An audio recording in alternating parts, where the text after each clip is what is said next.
Alright, so we're going to be moving the laundry from... I don't even know where the laundry is, but we're putting it on the second floor. I know, these walls should be 2x6, but nobody wants to lose that extra 2 inches in that room. Except for your ex-wife. She didn't mind losing that 2 inches. So we're going to pile it hold down. We're in a closet on the first floor, and then we're going to pile it hold down, and we're inside the garage, unfortunately. So they're going to have to soft it down in this little corner so I can get the laundry waste and water back into the basement. I try to use a shorty riser clamp when I can if it fits in the wall, but if you're too tight to the stud, then obviously it's not going to work out. But if you can lay it out just an inch or two away from a stud, riser clamp's the way to go. Put in the box 40 inches to the bottom off the floor, and then 2-inch pipe, and I'm going to be doing a 2-inch vent on this one because the attic is right above. And we're going to go straight out through the roof with a cozy collar just to piss everybody off. Minimum size vent in Massachusetts through the roof is 2-inch, so there's no need to, dumb it down 1.5 inches just to blow it back up 10 feet from here to go 2-inch through the roof. So we're going to leave it 2-inch. Water line's got that awkward space in it because guess what? I drilled down below and there's some wires in the way, so I have to fit the stuff where I can fit the stuff. It may not be aesthetically pleasing for TikTok, but neither is your sister. Tell her to take that page down too. I'm rocking foam core on this one. Anything above ground, I stick to foam core. If we're going on the underground, I'm doing Schedule 40. I don't know, I save a couple of shekels doing it that way, and it works just fine. And that's a Reed reamer. I think it's called the D-Burr 4. If I lose it, I'll be buying another one. I was always against reaming the pipe. Not reaming, deburring it. Until I did it, and then I'm like, you know what? I didn't have any leaks except for the unglued joints because I don't use primer, and then I don't know if I did the joint or not. But there it is, that's the reamer, and it also dry fits stuff together pretty well. Slides in and out just like she likes it. And it takes off a good amount of chisel. There it is right there. Somebody's going to tell me that my holes are too big for this 2x4. They're only supposed to be a maximum of 40%. But guess what? This is a 2-inch PVC pipe. So it is what it is, kid. 2x6 wall. We already went over that.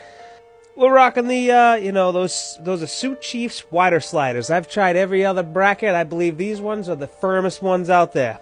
And I like them firm. Alright, so now we're going to do, what we're going to do? We're going to stick into the attic, and then we're going to have to go up there and cut through the roof. But first, we're going to measure that 90, and I'm not going to use a tape measure. I'm just going to hold it there, eyeball it, and then give her old Sawzall right there. People are like, hey, how come you don't have a Milwaukee shear? You should get one. I got one. They're in the truck.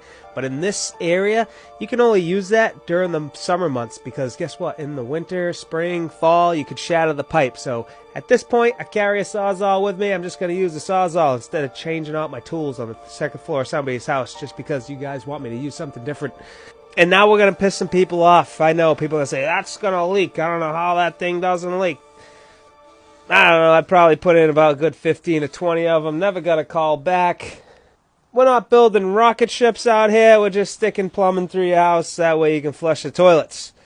As long as that thing's squeezed down to the roof enough with that Permatex in between, you at least got a good solid 10, 20 years out of it, just like you do with your shingles anyways, right? They're only supposed to be 15 or 20 years, and then you're supposed to get rid of them anyways.